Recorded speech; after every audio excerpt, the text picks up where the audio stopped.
Welcome to Jacob's Lounge. It's the place where we celebrate the magic, the memories, and the moments that made Disney what it is today. I'm your host, Jacob, and I want to say thank you for being here for our very first episode. This show is all about looking at Disney through different eras, perspectives, and different personal stories. And today, we're starting with someone who has shared Disney memories with me for years. And I mean years. Absolutely.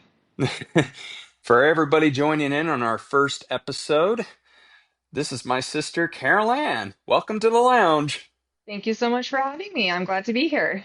Yeah, well, my pleasure as well. And since this is our first episode, she is also going to have an opportunity to be the guest on the show. So, similar to like Lumiere when he would say, be our guest, this is her opportunity to choose her favorite Disney songs, movies, and memories throughout her life. So, Tough, tough, tough. I'll try to make it happen. yeah. So, Carol Ann, what is your very first Disney memory that you know of? I don't even know if I would say it's like a Disney memory in the sense of a movie or anything, but I feel like, growing up, we watched a lot of Disney movies on the good old VHSs from the 90s, as 90s kids do. And I think, that quintessential sound of the magical pixie dust being thrown over the castle at the very beginning, that blue screen, that white castle, the operatic sounding music in the background, I feel like that's just like a good memory. I don't Yeah. necessarily think of anything, one special moment, but just the nostalgia of putting in a VHS and starting it, and it's that movie. It's ends on a high note, and you're just super excited for the film that you're about to watch. Yeah, I agree with that too. And when you say something like that to me, I couldn't help but think of that similar feeling, but the only difference of that, but definitely that included. But for me, I was thinking of the part where it says that, and now our feature presentation. There you go.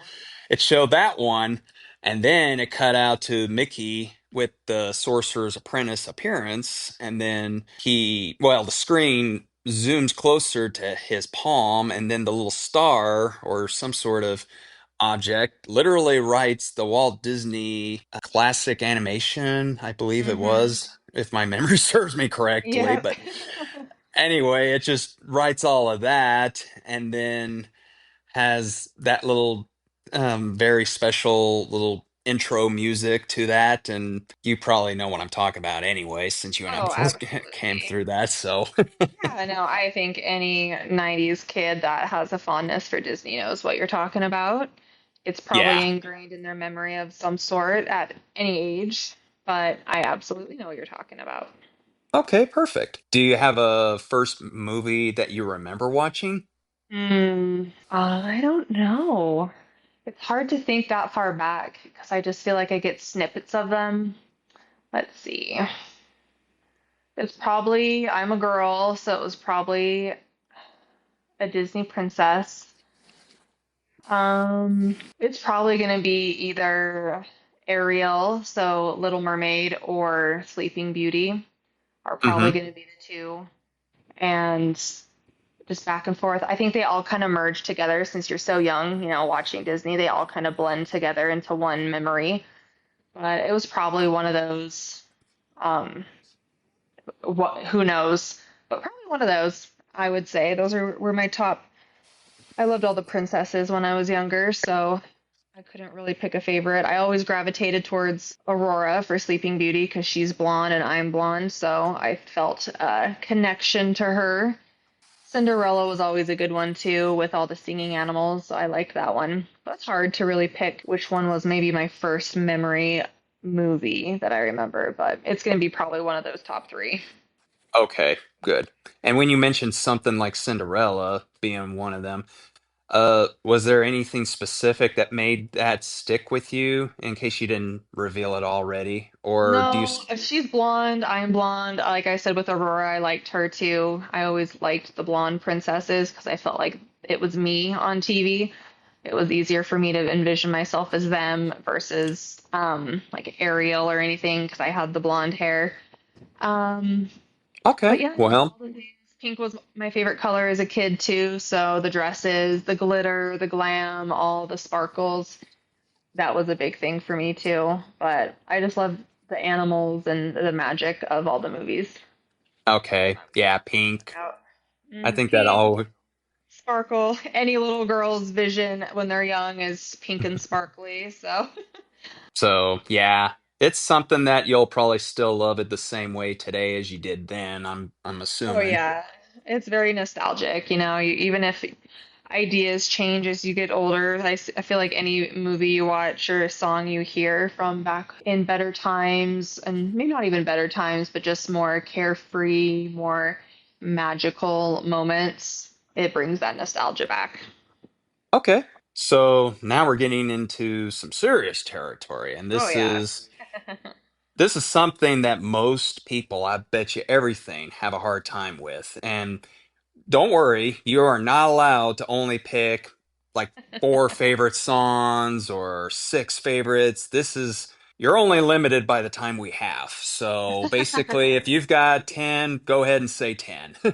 Oh God, I would have to even just look them up because I feel like I forget the titles of them, but I know this. I like the songs. Depends on my mood. I feel like depends on my favorites at the time. I feel like I love a good love song. I feel like you can never go wrong with like "Kiss the Girl" by Little Mermaid, and none of these are going to be in the appropriate order. So that I wouldn't say that's my top song, but I feel Yeah. like love songs always get me in my feels. I love a good love song. So Tale as Old as Time is beautiful, and just them waltzing around in the ballroom. Um, but also I love the maybe not when I was little, but as I've gotten older, I like the more harder, edgier songs. So when Scar is singing about being prepared because he's gonna go take down Mufasa, I feel like that's a catchy song, but that might not have been my favorite when I was younger. But as I've gotten older, it's just there's a certain aspect of the song I love. Uh, I always would sing Ariel's Part of Your World when I was in the bathtub. So that was always fun. I was trying to be a mermaid. So I feel like I could find a song in all of those movies that I could love and cherish for multiple reasons. It's hard to Oh, sit here and think of all the songs and all the movies I've watched of Disney and find even get a top 10, not because I couldn't narrow it down, but I feel like my brain just forgets them sometimes until I hear them and then I'm reminded of how amazing they are. well, yeah, yeah, I understand that. I mean, but when I say top 10, I know there's some would probably go with saying if you had to pick your top three, what are they? But for me, I thought 10 just because I figured you had more than three or more than four. So that's why I just picked 10 as the Yeah. number in this case. I like A Yeah. Whole New World from Aladdin. That's a good one. I like Beauty and the Beast from Beauty and the Beast. Let's see. I like I'll Make a Man Out of You from Mulan. Let's see. Part of Your World, The Little Mermaid. Colors of the Wind by Pocahontas. Hmm. Tarzan's You'll Be in My Heart is a good one.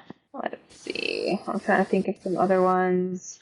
I And know like I another said, it's one. hard to say like top order. What's yours? Oh, I was gonna say, oh well, I like Reflection from Mulan.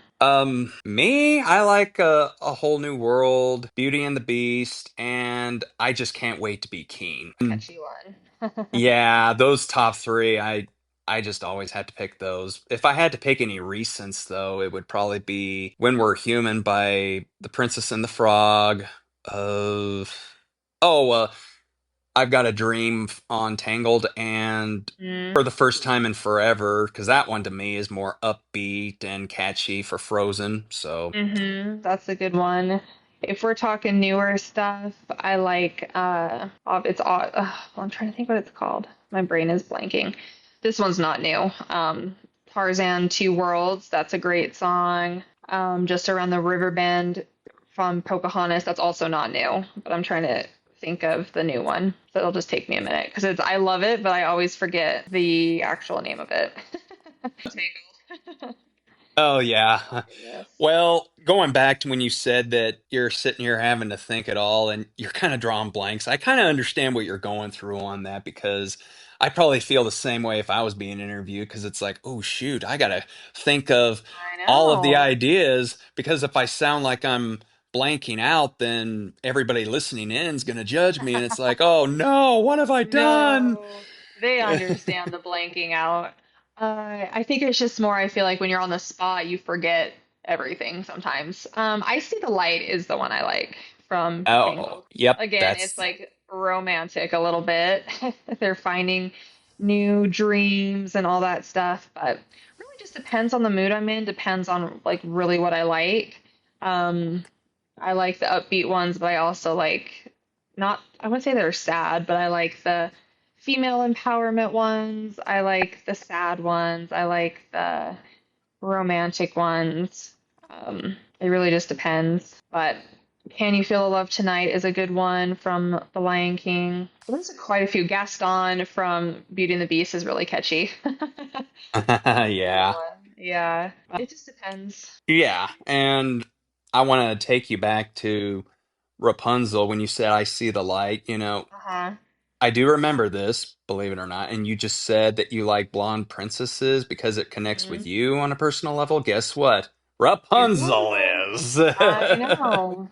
I have a friend of mine that told me that she thought I looked like Rapunzel. So there you go. Well, hey, there you go. There you go. Back in college, she's like, you look like baby Rapunzel and you look like adult Rapunzel. So, I mean, minus the eyes, she has some really pretty green eyes, and mine are not green. There is green in them, but I don't have the solid green eyes like she has. But I got the Yeah. hair, so that's something. I'll take it. Yeah. Yep. But alrighty then. Did you ever notice things as an adult that you didn't as a kid, looking back when you were talking about like some of the older Disney films that may have resonated with you versus now? Oh, yeah, I think there's a lot of things that Disney shows can teach adults now, besides just the funny jokes that were inside Disney movies that went over kids' heads as children. Like, you don't realize some of the funny innuendos that were reserved for the adults, maybe watching them with their kids. But I feel like you can learn a lot from Disney movies.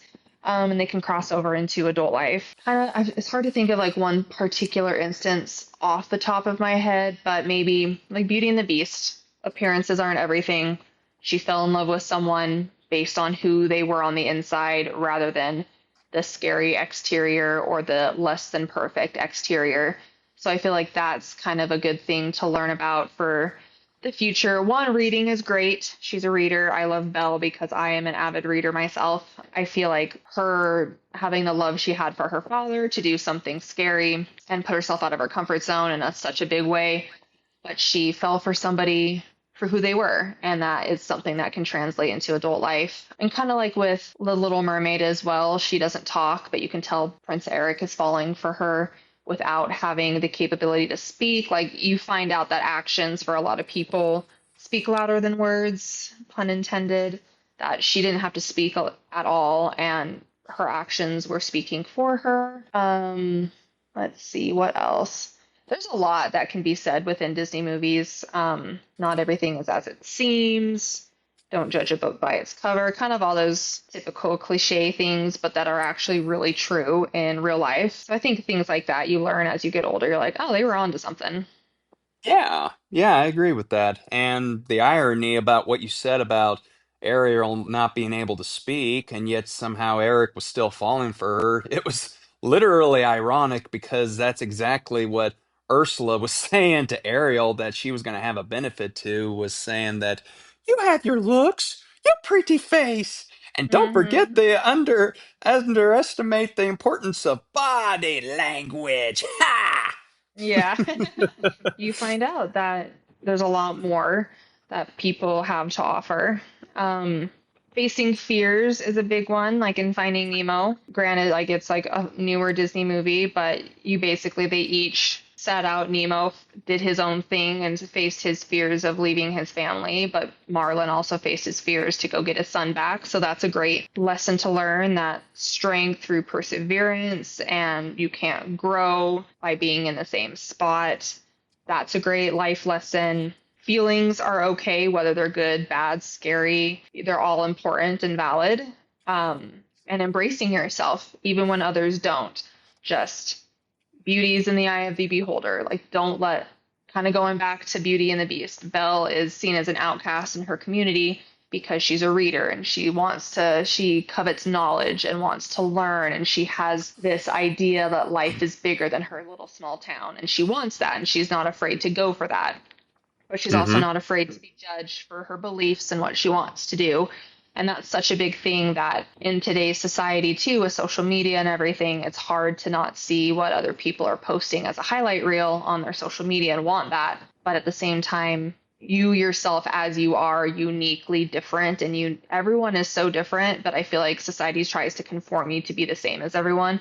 Whereas I think we thrive in our individualism, and what makes me unique is what makes me so special and different isn't a bad thing. Like, there's only one of me in the world, and I should be thriving in that, not trying to conform myself to be exactly like everyone else. Because where is the fun in that? Like, do you ever go somewhere and want exactly the same thing as everyone, or do you want to find that hidden treasure, that one piece that no one else in the world can have or find?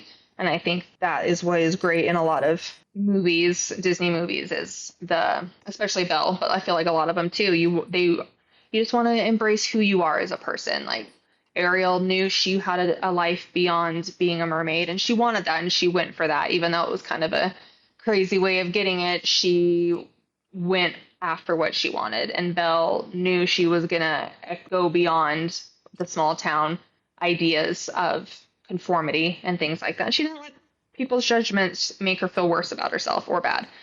People judged her dad, and she loved her dad no matter what. And she stood up for her dad, and her dad stood up for her. And I think that's just a great story for boys and girls alike. That she just stays true to herself and doesn't let the outside of opinion of others sway her from not going after her dreams. Nice. Yeah, and I think Very- in Lion King, sorry, I didn't mean to cut you off. I just had one more thought. Like, Timon and Pumbaa in the Lion King, they're pretty chill. I just kind of don't sweat the small stuff. It means, like, don't worry, be happy. Hakuna Matata. Just, there are things to be concerned about in life, but if there's things that really are a minor inconvenience, don't sweat it. Like, move on, find out a silver lining for it. Don't worry yourself with that. Like, find the bigger picture or look at something else, and just don't sweat the small things that are not going to be that big of a deal for you. Stay in the moment, be grateful, all that. yes. Hmm. So all those films that you mentioned, I'm take it you would show it to your future kids. Oh, yeah, I would show them. I think older videos like that, even shows, not Disney related, but just shows that were seen back in the 90s, I feel like they have a lot less, it's a kind of a calmer demeanor, even though there's some exciting things that are going on in the movies. I feel like they were just a little bit more relaxed, like less overstimulating. And I feel like nowadays there's just so much stimulant for bright colors and loud noises and things like that in shows and films, and the 90s and earlier 2000s had a lot less of that. And I think that's why us as a generation, granted, there wasn't as much electronics and stuff like that, but I feel like we were less overstimulated with things and were able to, turn off the TV when we were done with something and go outside and have fun. And I don't know, I don't have kids of my own, so it's hard to say, but I don't know if that is as easy for kids now to be able to do if they're craving that next show, next movie, because they're so stimulated, they need to keep it going. I don't know if it's as easy for them to kind of turn that part of their brain off and just go outside and do something really relaxed or read or do something less high intensity. I'm not sure, but I feel like the 90s movies were a little easier and a little gentler on the system for children and Yeah. parents too. I feel like it's just a lot more relaxed kind of atmosphere versus go, go, go all the time. And I think Uh-huh. we need a little bit of relax in life. There's so much going on in the world now. I think it's nice to just take a step back and kind of relax for a minute. Mm-hmm. Yeah. So this is very simple. All you have to do is just pick two choices between the ones that I'm going to tell you, or Okay. ask you, I mean. But anyway, Mickey or Minnie? Mini. Okay, there you go. Obviously, Mini. Well, of course, yeah. I probably would have picked Mickey myself, so Both are great options. You can't go wrong, but Minnie. yeah. How about Daisy or Donald? Daisy. Of course. I just Donald had is to. a little bit of he has some anger management issues. He needs to chill out a little bit. He needs to have a little bit more Hakuna Matata in his life. And I think Daisy she keeps him pretty grounded. So I'd say Yeah. Daisy. Yeah. I We're like mean, I said, both great as well. Both like that typical like old school Disney, but I'd go with Daisy. yeah, yeah. If I probably would too if I was in that category. But then again, I like Donald too much because his anger just makes me laugh, as opposed to. Yeah. But I will say this though, I wish my anger, like if I was to be angry as Donald, I wish it could be as humorous. I think a lot of times anger is never humorous unless it's in a cartoon. Like anger is not usually a good thing. Like people not saying you can't be angry, but I think anger is just not seen as humorous now because it's real life and feelings are valid. So you just gotta depending on what you're angry for. But like I never find people's anger funny because something's upsetting that person, whether it's directed at me, the anger, and I'm angry too, or I'm watching someone else be angry. That's an emotion they're going through, and usually it's not good. And I always feel bad, like, why is that person angry? Like, how can I help, kind of thing. So I never find it funny because something riled them up to make them angry. So Hmm. I always want to wish the best for people. Oh yeah, absolutely. Yeah. What would you say is your most underrated Disney movie if you had to pick any number of them? Oh God. I know this is supposed to be lining around, but I'll have to think on it for a minute. Because Yeah, there's that's just so many that come out that it's hard to think of underrated. Mm. well, while you're thinking of it, I can ask you a different question. So, All right. do you have a Disney princess or a villain in mind? For my favorite, Yeah, like, I mean, I know that I'd you've probably probably. say favorite is a tie between Aurora and Belle. Okay. I always wanted Belle's book, her library. So, and Aurora is blonde and always had the pink dress. So, like that is, and Rose is my middle name. So it was just like meant to be an Aurora girl. But I love Belle because of everything else. So, like, I would say those are my two tops. Like, they're pretty neck and neck for my favorites. Nice. Very nice. Yep. And as far as villains, I have to ask you, do you Mm, have a favorite?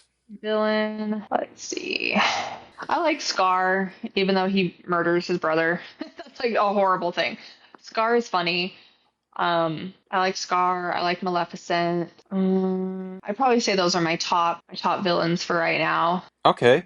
Yeah, I'd say those are my top. Okay. This is probably everybody's opinion on the matter, but I have to ask you this. What is your most saddest Disney moment ever? Oh no. Okay, let's think. There's a lot of sad ones. I mean, if Like you there's a few don't, that come to my mind. There's a few, but I'm trying to think. I'm comparing them right now, and my mind is like, what is more sad? yeah, Let's for see. sure. Well, okay. For Disney, I'm gonna say when Mufasa dies. Mm-hmm. Totally torturous. But this is a non-Disney movie, so I'm breaking the rule by bringing it up. But Land Before Time, when Littlefoot's mom dies, breaks my heart every time. So it's not a Disney movie, but that is like a tragedy that every '90s kid goes through. That is just heartbreaking. So that's sad. When Bambi's mom dies is sad, but it's probably going to be Mufasa dying because you see everything that went into it leading up to his death. So it's not like he just dies and you don't know why. You know that he was set up to die, that it was his own brother that made him die, and now his son thinks it's his fault, and that he dies trying to save his son. And it's just a whole accumulation of all the sadness. So I'll probably say Mufasa dying is like so heartbreaking. I cry every Okay. time. Yeah, it's definitely a hard one to watch, and that's why I was thinking that this is probably everybody's top pick, I'm sure, but Probably. If it's not their very first, it's probably in like top five. Yeah, Hmm. but Depending on when they started watching Disney movies and what one impacted them the most, but I'd probably say that one. Just with everything leading up to it too is what makes it even more of a tragedy. is there one Disney movie you think is overrated? Overrated? I Yeah. don't think so. I feel like I don't know, I feel like underrated could be like, oh, I love that one. Why don't you love that one? But overrated, I feel like if I don't like it, I don't watch it anymore. And I don't judge others for loving it more than me. I don't think there is one in my mind personally that I would see as overrated. I Alrighty. think they're all pretty solid in my mind. Yeah, I don't think there's an overrated. Like I said, if someone loves a movie more than me, good for them. I'm glad they love that. It might not be my cup of tea, but that doesn't mean that it can't be someone else's. So Yeah. I think it's easier to say what an underrated movie is because that's my opinion, and I can be, oh, well, I love it, and if someone else doesn't, that's fine. But I don't think there's anything like overrated in my opinion. They're all good or maybe not as good, but I wouldn't say any is super bad that I hate that other people love. I can't think of any. Okay. Well, that's fair enough. Yeah. Alrighty then. That kind of leads us back to what I think is the most underrated. And there's a couple that I feel like aren't talked about enough that I think are good. Like I like Emperor's New Groove is great. I feel like it's so funny, but it's not as talked about, which could also lead into like also another favorite villain. I love Yzma. She's hysterical. So definitely another top Yes. villain. She's great. So we can put her up there as well. She's I'm more like sorry. a funny villain. I'm sorry. Did you who else did you say was funny besides Yzma? I said Yzma's funny, Scar is funny, like in more of a Oh. dark humor kind of way. And I think Yzma is more lighthearted evil because yeah, she tries to kill Cusco, but like it turns out funny. It's not like she actually does it like Scar does. Like he's humorous and like his dark kind of humor. Yzma is just like you kind of love her, but you kind of she's not a good person, but you love her no matter what. So it's kind of one of those evil people things. Yeah. Another one I would probably say is Brother Bear. Is another pretty underrated movie. I love the story that that tells you, but not a lot of people hear about that movie or don't love it as much, or don't talk about it that much. But I love that movie. It also makes me cry, but it's so good. The story is great. The message behind it is great. So I would put that one as like a really high on my list of underrated movies. There you go. I respect it. Yeah. Yeah. Well, other than that, it wraps up our very first visit to the lounge. Well, And thank you so much thank for having me. yeah, it's my pleasure. You are more than welcome to come back anytime if you want to talk some more about that or you got some other fun facts you want to share with us. Yeah, And I thank will you come very back much. Yeah, and thank you for being my very first guest. anytime. I will be your guest whenever you want me in the lounge. All right, perfect. All Yep. right. Yeah, and if you enjoyed today's episode of Jacob's Lounge, make sure you follow the show on Spotify so you never miss a visit to the lounge, or subscribe on your favorite platform, such as Apple Podcasts, Spotify, Amazon Music, and more, to catch a future episodes of Jacob's Guest Lounge. Then, if you'd like to be a future guest or share your own Disney favorites, you can email me at loungewithjacob@gmail.com or follow me on Instagram handle, which is the Jacob's Guest Lounge. The lounge is always open. Now, until next time, keep the magic alive, and I'll see you back here in the lounge.